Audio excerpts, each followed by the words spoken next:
하나님의 말씀은 마태복음 13장 1절로 시작합니다. 우리가 마태복음 4장 23절을 보게 되면 예수님이 십자가에 못 박혀 죽으시기 전에 공생애 가운데 행하신 사역이 세 가지로 요약되어 나옵니다. 회당에서 가르치셨고 천국 복음을 전파하시고 백성 중에 모든 병과 모든 약한 것을 고치셨다. 그래서 우리가 마태복음이나 마가복음, 누가복음과 같은 공간복음서를 보게 되면 예수님이 이처럼 회당에서 구약성경을 가르치고 천국복음을 전파하시고 그리고 놀라운 신유와 어떤 기적을 행하신 것을 우리는 볼 수가 있습니다. 그런데 마태복음 13장에는 천국 비유가 7가지나 나옵니다. 가장 집약적으로 마태복음에 나오는데 첫 번째가 씨 뿌리는 비유입니다. 그리고 그 다음에 주님께서 하신 이야기가 겨자씨 비유, 그 다음에 이제 누룩의 비유가 나옵니다. 그리고 알곡과 가라지 비유가 나오고 그 다음에 밭에 감추인 보화의 비유가 나옵니다. 그리고 값진 진주의 어떤 비유, 그 다음에 그물에서 고기를 이제 고르는 비유가 나오거든요. 이렇듯 7가지 천국 비유는 예수님께서 하신 사역 중에 가장 어떻게 보면 신비한 사역이죠. 왜냐하면 이 땅에 사는 그 어떤 선지자도 천국에 대해서 말한 자가 없습니다. 그런데 예수 그리스도만이 천국의 복음에 대해서 말씀을 하셨기 때문에 그렇습니다. 그날 예수께서 집에서 나가서 바닷가에 앉으심에 큰 무리가 그에게 모여들거늘 예수께서 이제 멀찍이 이제 배에 올라가 앉아서 무리를 향해서 이제 말씀을 하시는데 비유로 말씀하셨습니다. 그것이 유명한 씨 뿌리는 비유입니다.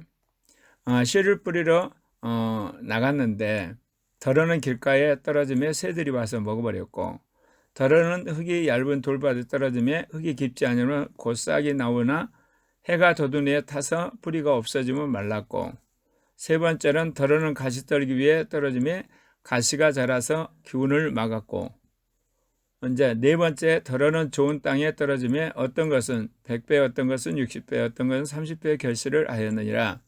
귀 있는 자는 들으라. 주님께서 이 비유를 하시면서 마지막 귀 있는 자는 들으라 그렇게 말씀하셨거든요. 그러니까 이것은 어떻게 보면 영적인 귀가 열리지 않으면 무슨 말인지 잘 이해할 수 없는 그런 비유였던 것을 여기 본문이 명확히 이야기를 하고 있습니다.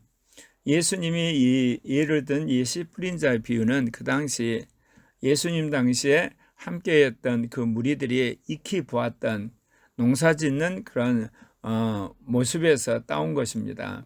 네 종류의 여기 그 씨가 떨어진 그 흙이 나옵니다.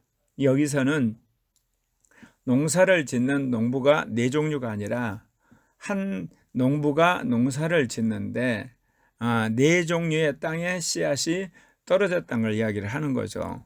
그러니까 여기서는 그 씨를 뿌리는 사람이 네 종류가 아니라는 것에 주목할 필요가 있습니다. 한 사람이 이제 씨를 뿌리는데 그 씨가 네 군데 다른 장소에 떨어졌다는 걸 이야기를 하죠. 이렇게 이제 비유를 하고 주님께서 귀인 자는 들으라 그러는데 이 뜻이 명확하신 무엇인지 알지 못하니까 이제는 제자들이 예수님께 나와서 그 비유에 대해서 의문을 품으면서 왜 비유로 말씀하느냐 그래서 주님 앞에 묻습니다. 그러니까 예수님이 뭐라고 그러냐면 천국의 비밀을 아는 것이 너에게는 허락되었으나 무리들에게는 아니 된다는 겁니다.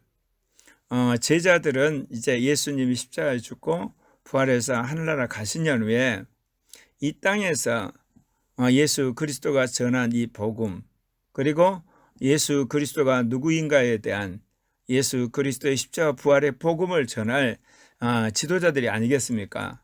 그렇기 때문에 이들에게만 특별히 주님께서 이제 천국의 비밀을 가르쳐 주시겠다고 말씀하신 거죠. 그래서 마태복음 13장 11절에 보면 천국의 비밀을 아는 것이 너희에게는 허락이 되었으나 그들에게는 아니 되었다 이렇게 이야기합니다. 자, 우리가 복음서를 보면 예수님이 사람들을 치유하고 또는 귀신을 쫓는 데서는 어느 누구를 가리지 않습니다. 그런데 유독 이 천국의 복음을 전파하는 데 있어서는 군중들에게는 비유로만 말씀하시고 제자들에게는 그 비유에 대한 해석까지 해 주시는 것을 알 수가 있어요. 그러면서 마태복음 13장 12절에 보면 무릇 있는 자는 받아 넉넉하게 되고 없는 자는 그 있는 것도 빼앗기리라. 이것은 믿음이 있는 사람들은 이 천국의 비유를 들을 뿐만 아니라 또한 주님께서 그거를 해석해 주므로 천국의 그 비밀을 알게 되는, 그래서 오늘 여기 나온 것처럼 무릇 있는 자는 받아 넉넉하게 되고 없는 자는 그 있는 것도 빼앗기리라. 그런 말씀을 하신 거죠. 그러면서 내가 그들에게 비유로 말하는 것은 그들이 보아도 보지 못하고 들어도 듣지 못하며 깨닫지 못하게 함이라. 이게 고의적으로 천국에 대한 궁금증만 유발하고 그 구체적인 내용을 알 수 없도록 비유로 말씀하셨다는 거죠.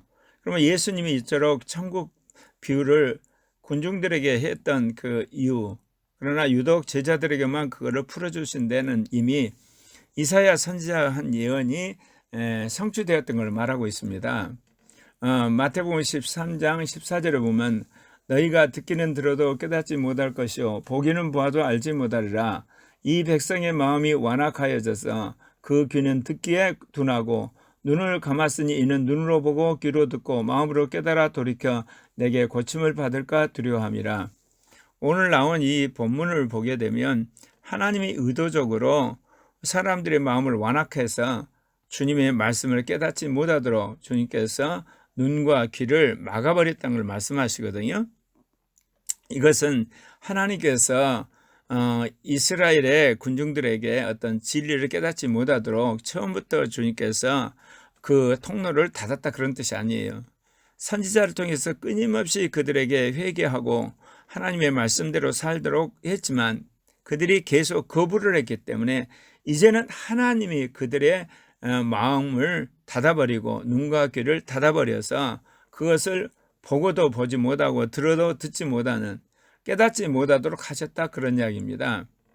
그런데 주님이 이제 이 말미에 이런 이야기를 하시죠. 그러나 너희의 눈은 봄으로 너희의 귀는 들음으로 복이 있도다. 여기서 너희는 제자들이라 말할 수가 있어요. 그 제자들은 예수님과 함께 하심으로 예수님이 행하신 그 모든 것을 보았어요. 그리고 또한 예수님이 하시는 말씀을 자세히 풀어주므로 그들은 그 말씀을 들을 수가 있었던 겁니다. 내가 진실로 너희에게 이르노니 여기 선지자와 의인이 너희가 보는 것을 보고자 하더라도 듣지 못하였고 너희가 듣는 것을 듣고자 하더라도 듣지 못하였느니라. 그러면서 예수님이 제자들을 향해서 굉장하게 그들이 가진 바 특권이 어떠함을 분명하게 말씀하고 계셔요. 그러니까 지금 너희가 이 보고 듣는 것을 선지자나 의인들이 그렇게 예를 썼지만 듣지도 못하고 보지 못했다는 거죠. 그건 다른 말로 말하면 지금 내 앞에 있는 이 인자 곧 예수 그리스도가 바로 천국의 주인된 하나님의 아들이요 우리의 그리스도 되심을 주님이 간접적으로 이야기를 한 겁니다. 그러니까 이스라엘 군중들에게는 이렇듯 천국의 비밀을 듣고만 이제 말았지만 제자들은 그 비밀을 낱낱이 가르쳐 주므로 장차 예수님이 가시고 나왔을 때 성령을 받아서 제자들이 담대히 이 천국의 복음을 증거하게 하셨다 그 이야기입니다. 물론 우리가 그 뒤에 나오는 이 사도 서신이라고 할 수 있는 교회 서신에서는 이 천국 비유가 나오지 않습니다. 왜 그럴까요? 예수님 십자가에 죽고 난 후에 당신이 제자들에게 성령을 불어넣었잖아요. 그 성령이 곧 천국의 실제를 우리에게 경험하게 하시는 거죠. 그러니까 하나님의 영이 임하게 되면 곧 하나님의 나라가 임했다고 하는 것처럼 부활하신 예수님이 제자들에게 성령을 받으라 하시고 그리고 또한 오순절이 되면 그들의 성령을 부어주셨잖아요. 그렇기 때문에 제자들은 굳이 천국을 비유로 말할 필요가 없었던 겁니다. 성령을 받게 되고 성령 안에서 사는 것이 곧 천국을 영유하는 것이기 때문에 그렇습니다. 그래서 이 사도서신이라고 할 수 있고 교회서신 목회 서신이라 할 수 있는 신약 성경의 대부분은 성령이 임함으로 하나님 나라를 경험했기 때문에 굳이 천국을 비유로 말하고 있지는 않습니다.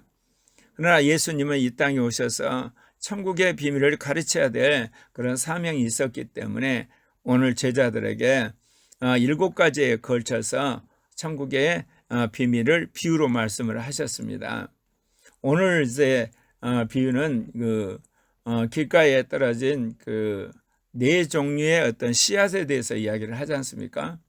근데 오늘 여기서 보게 되면 씨가 떨어졌는데 하나는 길가에 떨어지고 하나는 돌밭에 떨어지고 하나는 가시덤불에 떨어지고 하나는 좋은 땅에 떨어졌다. 그러니까 씨는 똑같은데 그 씨가 떨어진 밭이 다르므로 그 결과도 다르죠. 길가에 떨어지니까 새가 와서 먹어버린 거 당연한 거고, 그리고 돌밭에 떨어지니까 처음에는 싹이 나오지만 나중에 깊지 않으니까 그냥 뿌리가 없어지고 말라버린 거고, 가시떨기에 떨어진 씨는 계속 자라기는 하는데 열매가 없고, 마지막 좋은 땅에 있는 것만이 30배, 60배, 100배 열매를 건다고 이야기를 하고 있는 겁니다. 이것에 대한 구체적인 내용은 주님께서 다음 장에서 자세하게 풀어주시는데, 이제 분명히 우리가 알아야 될 것은 구약과 복음서, 신약서신 이렇게 거쳐가면서 하나님이 우리에게 하시는 말씀이 더 분명해지고, 그리고 더 확실해지고, 그리고 또한 그것이 온전해진 것을 우리는 알 수가 있어요. 예수님 같은 경우만 해도 예수님은 이 천국을 비유로 말씀하셨거든요. 그런데 사도들에게 가게 되면 사도들은 하나님의 영의 임재 속에서 천국을 경험을 하므로 죽음도 불사하게 복음을 전했다, 그 이야기입니다. 그래서 오늘 이 비유의 말씀을 통해서 이스라엘의 민중들은 그 비유를 듣고 궁금증만 잔뜩 생겼을 뿐이지 그 실체를 몰랐지만, 택함을 받은 12사도들은 이 천국 비유에 대한 것을 자세히 풀어주심으로 천국이 어떤 것인가에 대한 확실한 이해를 갖게 되는 거죠. 물론 그들이 훗날 성령을 받음으로 그 하나님 나라를 이제 경험했기 때문에 더욱더 담대히 증거할 수가 있었던 것입니다. 우리가 데살로니가 후서 3장 2절에 보면 또한 우리를 부당하고 악한 사람들에게서 건지시옵소서 하라. 믿음은 모든 사람의 것이 아니니라. 분명코 주님은 모든 사람이 회개해서 구원받기를 원한다고 말씀하시고 있거든요. 그런데 오늘 읽은 이 데살로니가 후서 3장 2절에서 믿음은 모든 사람의 것이 아니라고 이야기를 하는 거죠. 그러니까 모든 사람이 회개하고 구원받기를 원한다는 것은 하나님이 인간을 향해서 사랑의 손을 펴시고 모두가 회개하고 돌아오기를 원하시는 거예요. 그러나 모든 것들의 그 결말을 보건대 믿음은 모든 사람 것이 아니라는 것이 판명이 나죠. 왜냐하면 하나님께서 회개하고 구원을 받도록 초청함에도 불구하고 그것을 받아들여서 회개하고 구원받는 사람이 있는가 하면 그를 거부하고 멸망해 가는 사람이 있더라는 거예요. 이처럼 주님께서는 인간에게 모든 기회를 주지만 그 기회를 붙잡은 사람이 있고 놓치는 사람이 있습니다. 일찍이 이러한 인간의 어떤 깊은 내막을 아신 주님께서 공생의 기간 동안에 수많은 민중들에게 병도 낫게 하고 귀신을 쫓게 합니다. 그리고 구약 성경도 풀어주시기도 합니다. 그러나 유독 이 천국의 비밀만은 주님께서 군중들에게 비유로 말씀하여 주시고 그 자세한 내용은 오직 제자들에게만 가르쳐 주셨던 것이죠. 그 위에 이제 주님께서 제자들에게만 가르쳐 주신 것이 몇 가지인데, 당신이 예루살렘에 올라가서 붙잡혀서 죽게 된다는 그런 이야기들, 오늘 나와 있는 이 천국의 이야기들, 그리고 또한 종말에 이루어질 이런 것들은 함께 숙식을 했던 제자들에게만 가르쳐 주신 거죠. 그럼 왜 제자들에게 이게 필요했냐? 예수님이 가시고 난 이후에 이들이 복음을 전하고 교회를 세우고 그리고 주님의 공동체를 이끌어갈 지도자로서 그러한 지식과 안목이 필요했기 때문에 그렇습니다. 그래서 아무리 시대가 바뀌고 또한 아버지 교회가 민주화된다 할지라도 분명한 것은 하나님이 구원받기 위해서 부르신 하나님의 백성들과 그들을 섬기도록 주님 부르신 지도자 사이에는 주님께서 구별하여서 맡은 바 사역을 감당할 수 있도록 특별한 하나님의 훈련과 말씀과 그리고 은사를 주어주신다는 것이죠.